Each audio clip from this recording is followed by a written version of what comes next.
मुगल साम्राज्य भारतीय इतिहास का एक अत्यंत महत्वपूर्ण और प्रभावशाली काल रहा है, जिसने कला, वास्तुकला, राजनीति और अर्थव्यवस्था में एक अमिट छाप छोड़ी है। यहाँ मुगल साम्राज्य के बारे में मुख्य जानकारी दी गई है। मुगल साम्राज्य का परिचय। स्थापना 1526 ई, पानीपत के प्रथम युद्ध द्वारा। पतन 1857 ई, औपचारिक रूप से बहादुर शाह जफर की गिरफ्तारी के बाद। संस्थापक जहीर उद दीन मोहम्मद बाबर। मुख्य भाषा फारसी, दरबारी भाषा और उर्दू। प्रमुख मुगल सम्राट और उनके योगदान। बाबर 1526 से 1530 साम्राज्य की नींव रखी, खानवा और घाघरा के युद्ध जीते। हुमायूं 1530 से 1556 शेरशाह सूरी से हारकर निर्वासन में रहे, बाद में पुनः सत्ता हासिल की।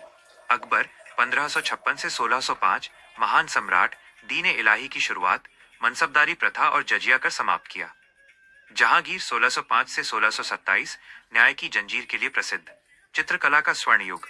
शाहजहां 1628 से 1658 स्थापत्य कला, आर्किटेक्चर का स्वर्ण युग, ताजमहल, लाल किला, जामा मस्जिद का निर्माण।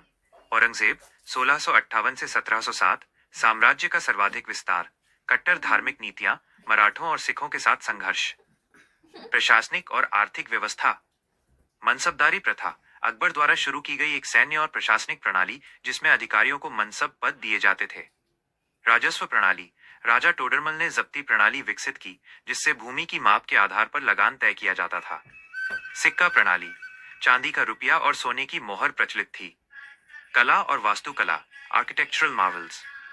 मुगलों ने भारतीय और फारसी शैलियों का मिश्रण कर इंडो इस्लामिक वास्तुकला को जन्म दिया। ताजमहल आगरा शाहजहां द्वारा मुमताज महल की याद में निर्मित। लाल किला दिल्ली मुगल सत्ता का मुख्य केंद्र। फतेहपुर सीकरी अकबर द्वारा बसाई गई नई राजधानी, जिसमें बुलंद दरवाजा स्थित है। हुमायूं का मकबरा, इसे ताजमहल का पूर्ववर्ती माना जाता है।